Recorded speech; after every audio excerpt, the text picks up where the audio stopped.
Dear students, up till now we have discussed about the various sources or resources that are naturally present as component of Earth's crust and its deepest layers as sources of organic compounds. And we discussed about the coal, the natural gas and petroleum and its fractions that are obtained through fractional distillation.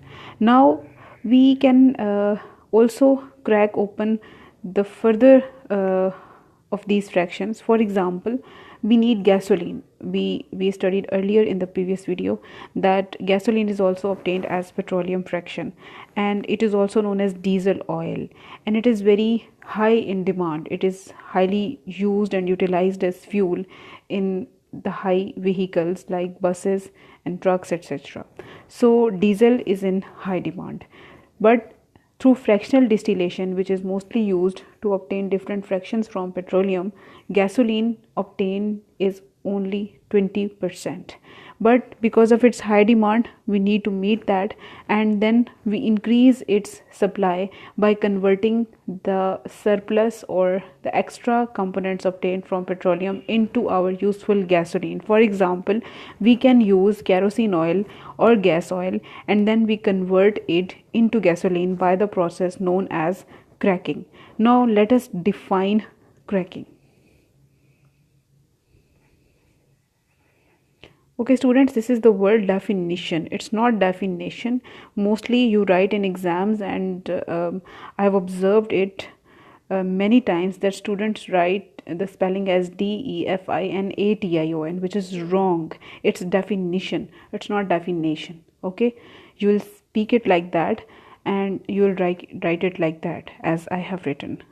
Now let us define cracking. It is basically breaking of higher hydrocarbons which have high boiling point into lower hydrocarbons which have low boiling point. Now as you know that gasoline was obtained before kerosene, so it has low boiling point, and kerosene has high boiling point. So kerosene is broken and it is converted into gasoline and other required components of gasoline. Now let us write an equation for the splitting of higher hydrocarbons into lower or small hydrocarbons. We will use a carbon 16 compound.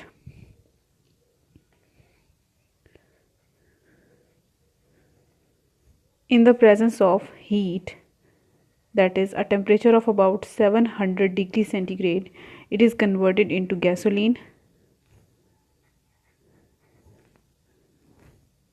Then we have ethene and another compound which is known as propene.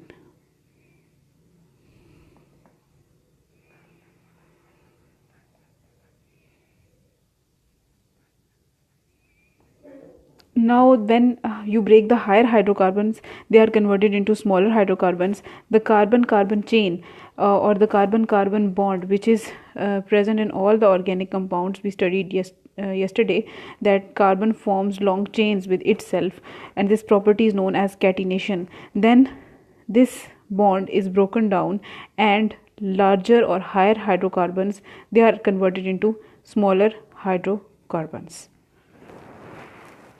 So the products or the type or the composition of the products, it depends upon what type of cracking you are performing, and the type of cracking, it depends upon the environment or the conditions in which you are performing the process of cracking. Now based on that, cracking is differentiated into three types. The first one is thermal. The second one is catalytic cracking, and the third one is steam cracking. Now their names are indicating quite well what kind of environmental conditions are required for their performance. In thermal you will use heat. In catalytic cracking you are going to use definitely some catalyst, and in steam we will be using water vapors to conduct the process of cracking. Now first of all, let us discuss thermal cracking. You can perform the breakdown of large molecules by heating at a high temperature. Temperature will be high, and high pressure. Pressure will be high. So this type of cracking is mostly used in the production of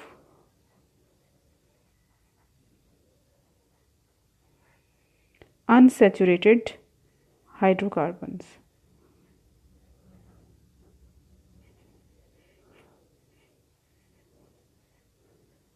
It means that when you need unsaturated hydrocarbons, you will perform preferably the thermal cracking.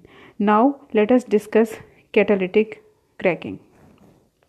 Obviously, here you don't want to perform the cracking at a very high temperature, and you want to perform it at comparatively lower temperature. So you have to support your system by adding any catalyst or a combination of catalyst. So in catalytic cracking, the temperature will be lower as compared to the thermal one, and it will be as low as 500 degrees centigrade, and the pressure conditions will be near to 2 atm pressure. And you are going to use a combination of catalyst silica and alumina. Silica means silicon dioxide plus aluminium oxide, Al2O3. So this combination is used as catalyst in catalytic cracking. So this type of cracking will produce the gasoline with high octane number. Octane number means this carbon range which we use. This octane number will be higher as compared to the thermal cracking, and this will be high quality gasoline.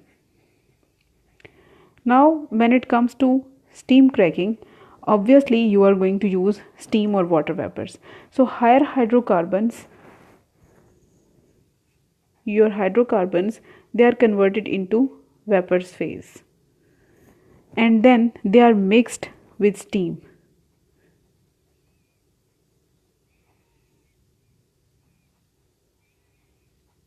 Steam means water in gaseous state. They are mixed with steam for a short duration, and the temperature of the steam will be about 900 degree centigrade, and then they are cooled rapidly. Rapid cooling will be followed. Rapid cooling. The process is suitable for obtaining lower unsaturated hydrocarbons. When you want to obtain lower unsaturated hydrocarbons, you will use the process of steam cracking. Lower unsaturated hydrocarbons. Beside increasing the yield of gasoline, cracking has also produced large number of useful byproducts such as ethene, propene, butene, and benzene. You can see in the equations that we have produced ethene and propene, but other components like butene and benzene are also produced by the process of cracking of petroleum, and these are used to manufacture drugs, plastics, detergents, synthetic fibers, fertilizers, weed killers, and important chemicals like ethanol, phenol, and acetone. Now let us discuss another important phenomena of reforming.